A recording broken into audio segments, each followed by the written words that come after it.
Call recording on. All right, welcome to another edition of Call Recording On. Today is Friday, July 24th, and joining us on our hotline today is producer extraordinaire turned hip-hop pro, 88 Keith. 88, thanks so much for taking the time out to speak with us today. No problem, man. My pleasure. Good. Now, 88, you're currently on the road with Asher Roth and Kid Cudi as part of the Great Hangover Tour. How are things going with that? Man, things are going pretty well. And the B.O.B. is also on the tour as well. I was actually an add-on for the East Coast run. So I'm doing I think maybe like 4 more shows with them, and I believe I did 4 previously. Yeah, man, it's going pretty well. Like I did Boston. The first day was in Boston, and I wound up like the crowd was so crazy. As they were in Cleveland and Royal Oak and everywhere, and the first night I just like blew out my voice because like the crowd gave me so much energy, like I like went overboard. Someone from my staff, they went to your show in Cleveland and they said you were great. In all the cities, have the crowds been coming out early and been receiving you as well as it did in Cleveland? Yeah, I'll say like, see, it was funny because like the first show was in Boston, the second show was in New York, and I actually went on Twitter and I warned New York that they had a lot to live up to because Boston was just like so awesome, like they really dug the show. They dug obviously they were there to see the headlines, but I was just like a nice surprise for them because. Unfortunately, a lot of people still don't know who I am and what I've done and what I have out. But it was a pleasant surprise to everybody. And so I warned New York. I was like, man, you guys have to match Boston or better. And they kind of didn't. I say everywhere else was on 10, volume 10. New York, for me at least, I say they were probably at going 7. But that's New York for you, tough critics and, I feel like the majority of the New York crowd are all aspiring beat makers and rappers themselves. So, like, they're, like, looking at you with scrutiny just from the gate, like, oh, man, I could do what he's doing. I should be up there. So, like, I feel like a lot of the audience, the New York audience come to shows or go to shows with that mentality already in mind. You know what I'm saying? So, like, instead of just being like a fan of the music and a fan of hip hop and stuff like that. So, yeah, it was a tough crowd, but I still kind of won them over. But like Cleveland, like everywhere else was like on volume 10. And I love that about that makes me work harder at what I do and makes me way more entertaining than. Just like performing for a crowd who are too cool for school or who are too cool to like throw their hands up when I ask them for like a call and response and stuff. Right. Now, you mentioned, in New York you got a lot of aspiring artists. Do you get bombarded out there with people coming out and trying to hand you their beats and trying to show you what they're all about? Yeah, pretty much.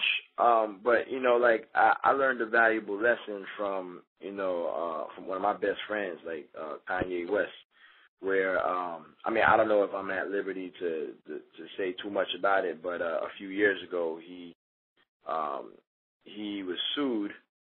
Both him and Ludacris were sued by I remember this. Yeah, some cats who handed Kanye a demo, and since then his attorney, Kanye's attorney, who is now my attorney as well, advised him not to take, music from people, not to take any music which doesn't have a copyright on it. So since he learned that lesson, first let me say he actually won the case because the guys were obviously lying because I've known Kanye for years, like him and I go back to 2001, like being best friends. So. Like I know he's all hands-on with his beats. He's not on I don't want to put any other producers out there, any other super producers out there, but he actually does the work himself. You know what I mean? Like he actually sits down on his MPC 2000 and is a Sonic ASR-10 keyboard, and he chops up beats himself and stuff like that. But yeah, so I learned that lesson from him. So I'm on the same path where I don't accept music from people unless it has a copyright. And the only way to be 100% sure if the music has been copywritten is if it's like on iTunes or available in the store. So unless cats want to like give me a CD that I know is on iTunes or whatever, I'll accept that. Other than that, I just tell them to post it up on a public forum like or MySpace, and just keep it at that. Yeah. Now, 88, when you were starting out in the music business, most people getting their start, they want to be in the spotlight from the get-go and they want the fame. But when you started your career, you first wanted to be, behind the scenes as a producer. What was your reasoning behind this? Because I knew where my talents lied. I definitely was not a rapper. I always had fun, freestyling off the top of my head with my friends, but I was never any good at it, and I'm still not great at it, But I've been known to come off pretty well, like here and there sometimes, or when I'm like really, really put on the spot. But other than that, rapping was never really my thing. Being in the limelight never really was my thing. I prefer to just like make the best music I could possibly make and quietly get those checks. That way, I'm able to walk the streets and not get hounded and stuff like that. And now I have a family, but the roles are kind of reversed. Where I am in the spotlight, I'm trying to get more attention in the spotlight only because I see what I finally see what that does for both for my career and for my family's well-being. Like the more I'm in the spotlight, the more people are out there supporting me, and the more and which all equals like more. I make more money doing what I'm doing. Just being in the spotlight, and with that money, I'm able to take care of my wife and my 2 daughters, and and my extended family. Mm-hmm. So it's a good deal.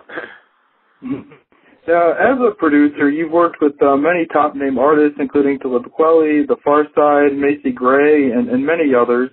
Do you feel sometimes fans, or perhaps even the artists themselves, overlook or underappreciate your role as a producer? Well, not really. I think I think especially with now that my album came out, The Death of Adam, like people are seeing what I'm capable of doing. And what I've been capable of doing all these years is just like nobody really gave me a shot. Well, actually, that's not true. Like, actually, I had like a couple of deals on the table to do my own album, but like all of those deals fell through for one reason or another. Like, but none of them were any fault of my own. It was like the company faltered and stuff like that. So it just never panned out. But like I've had ideas to be as creative as possible and to make the music as sonically good sounding as possible. Like I never want to put out anything less than what I consider A-list material. Like I would never make a beat and like, I don't know about this, but if Tom, Dick, and Harry say they like it, then I guess, and then put it out. Like I'm only gonna put out beats where I feel like, oh, this is the one. Like this is the one that I personally feel everybody will go crazy for. So at the very least, like half the people who hear it will like like it a lot. Like it just as much as I do. Good. So Yeah. I mean, I feel that people are starting to recognize my talent now, and hey, better late than never. Right. And let's switch gears here. You mentioned your album, The Death of Adam, and it's your first solo release, and it's a concept album. For those who aren't familiar with your record, why don't you describe the concept behind the album, because I think it's really neat. Oh, yeah. The album's called, once again, it's called The Death of Adam. It's solely produced by myself. Well, actually, with the exception of 3 songs, which I had co-productions on. And Kanye West executive produced the album. Basically, the album is it's a strict storyline about my friend Adam, who pretty much wakes up with a boner. if I may say so. And he feels like he decides that he has to go do something about it. And so he meets the girl, and then things just like kind of take off and eventually spin out of control from there. And the thing with my album is like it's very relatable to everybody, like not only men but females who either know men who are like Adam, or who have dealt with men who are like Adam, or whose fathers are like Adam. So like it's just like it's an album which is with a strict storyline about boy meets girl, and then boy winds up dead because of girl, but how he dies, that's the whole thing to the album. Like it's and that it's a fun album. It's it's just an awesome album. If I may say so myself. I agree with you. I think it's great. And, most artists would never consider going the concept album route without maybe at least 2 or 3 releases under their belt. And let's be honest, most would never even attempt to challenge at all. Why did you decide to tackle such a daunting task, your first time out? Well, I feel like the concept was all like presented to me through the man upstairs. I feel like God like really delivered this album to me, and not only because it's like fresh and entertaining and playful, but like I also have like morals. Like there's a moral to the entire story. Like certain songs are like they're like cautionary songs. So like I never. Like I didn't intentionally plan on making an album that that has like values. I mean, I always told myself if I were ever to be a rapper and I was to make an album, it wouldn't be like I wouldn't be on the super conscious level. At the same time, I wouldn't be at the like dumb rapper level where it's just like I bust my guns or I sell this or I flip these birds here down south. Like I mean, because me, I've never done that in a day in my life. Like I've never even smoked the funny cigarettes, one day in my life. So like I can't relate to any of that stuff. So I just decided to do what God like pretty much like presented to me, and I just like I was just a vessel, and I just made the album. Like it was pretty crazy how the album just came about too. Like it all came about like I was just picking up records, like old vinyl records that I sampled from, and every single record that I picked up, and I wound up chopping it up. Like it told the story without having any features or any lyrics on there. Like if you listen to like the very first record that was the keeper for the album, and which kind of led the whole direction of the album was the song which eventually became the song "There's Pleasure in It." Like if you just listen to that's one of the quote unquote instrumentals on the album, and if you just listen to it, like it just describes exactly what it's supposed to describe. Like that's at that part of the story, Adam is actually in the act of having sex with a female whom he just met. So like the intensity of the song, the samples that I chose and the vocal samples that are on there all describe that that heat of passion, that night of passion. So like and the entire album turned out that way. And I eventually added people just because I always wanted to work with some of my some of my personal friends who I added to the album, and and then they just brought a whole other level of depth to my album. And then I eventually rapped on my album with Kanye's suggestions because he heard the raps that I made, which were only supposed to be for stage show purposes only. But he heard me say these raps, and he was so impressed that he felt like I had to put it on the album. Then we argued about it for a few hours, and then eventually I just like gave in, and felt like I totally forgot. Like, I was arguing with Kanye. I wasn't arguing with Kanye West, number one entertainer in the world right now. Like I totally disregarded that fact. So like I figured he does have the Midas touch, and he seems to know what he's talking about. So, I told him, I'll put my album in his hands, and, whatever he wants me to do with it, any adjustments he wanted me to make, I'll try to make it with, to the best of my abilities. And everything turned out A-okay. Now, as you've been talking about, Kanye executively produced your album, and obviously he's the biggest name in hip-hop or maybe music in general right now. And I know a man you call your best friend. How did you and Kanye first hook up? We met at Baseline Studios in 2001, and at the time, I guess I had, like, as far as hip hop was concerned, I guess I had more of a name than he did, which is like, just like in retrospect, is like kind of funny right now.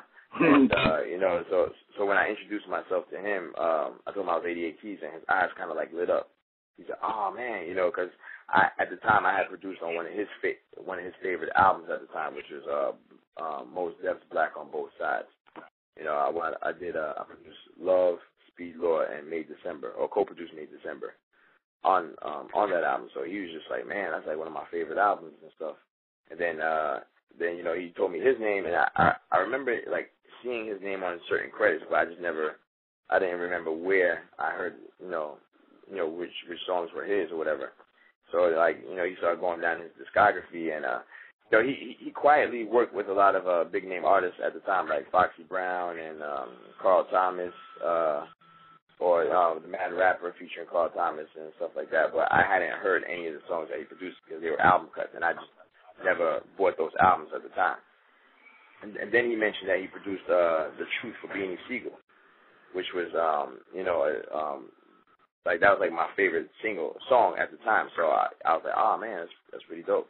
Then eventually, like, this is all within 8 minutes of me meeting him. Then he told me he was going to be. Then he told me he was going to be a star. I'm like, okay, why? He goes, oh, it's because I rap too. I was like, okay, like, and in the back of my mind, I'm thinking like, okay, I have raps too. Like, I'm not going to be a star, or, I know plenty of people who rap and they're not stars or whatever. So then, so I was like, all right, let me hear something. So he gave me, he let me hear one of his raps, which was really good. And then at the time, I had like 2 or 3 raps in my catalog. So, so we went back and forth, and I stopped at like 2, and then he just kept going. I was like, oh man, that's pretty impressive. Then the studio was shutting down, and everyone was going to their respective homes and stuff at late at night. And it seemed to me like he was following me, because at the time, like, the studio is in New York, it's based in New York, and I lived in Newark, New Jersey. But it turned out he lived in Newark, New Jersey too. Like, that was his first time. This is like when he was fresh from Chicago. He moved to Newark, New Jersey, so it turned out that he lived in downtown Newark, which is like a few blocks away from the train that we both had to take. And I lived all the way on the opposite side. So once we found that out, the next day I invited him over to my place. Of course, we did the whole studio thing. He came over to play them beats and stuff. Then eventually, we started playing PlayStation and watched DVDs and stuff. Like, we pretty much hung out all day at my place. And then the following day I went to his place and did the same thing. And we've been rocking ever since. Huh. Like, he's like he's my daughter's godfather. That's how. Oh, wow. Yeah. Yeah, this is funny. Like, I have 2 daughters. Both him and my other best friend, who's my manager, they both share godfather duties and stuff. So, they're both great godfathers. He's actually in town now. I'm gonna go see him a little later on this afternoon. Just wanna get music done. Yeah. Your album, which again is called The Death of Adam, was met with such great critical acclaim. Would you consider making your sophomore effort another concept album? Yeah, actually, I'm strongly considering that. I have a few ideas on the table now. I just have to figure out which one I'd like to run with. But yeah, definitely, like, the next album will definitely be a concept. Well, let me not say definitely, but it's slated to be a concept record. And, I have fun making those kinds of records and stuff like that, so it's all good. And what's on your agenda? I mean, are you going to go back in the studio as soon as you're done with this tour? Yeah, definitely. I like to go back to the studio as soon as possible. Well, for me to go back to the studio is not really anything because like my studio is in my master bedroom. You know, so yeah, I'm consequently I'm at the studio right now.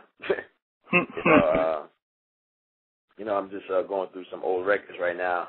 I just recently had you know, every few months, I say like every 8 months or 6 to 8 months or so, my ears change.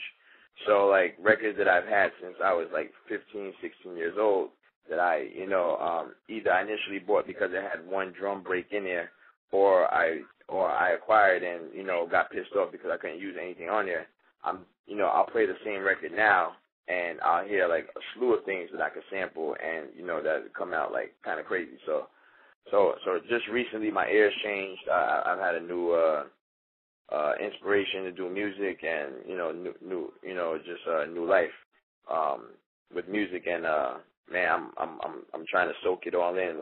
Like I'm trying, like I'm not purposely trying to take my time, but you know just having a wife and kids kind of like, you know, definitely made the process slower than how I used to be, you know, making beats and stuff like that. But man, I'm having so much fun doing it, you know. So it's all good.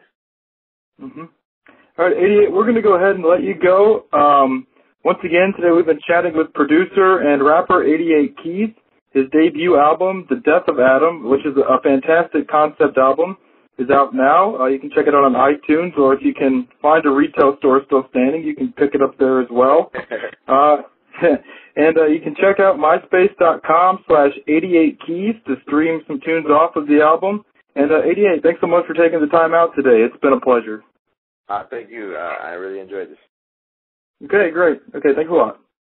All right, cool. Bye.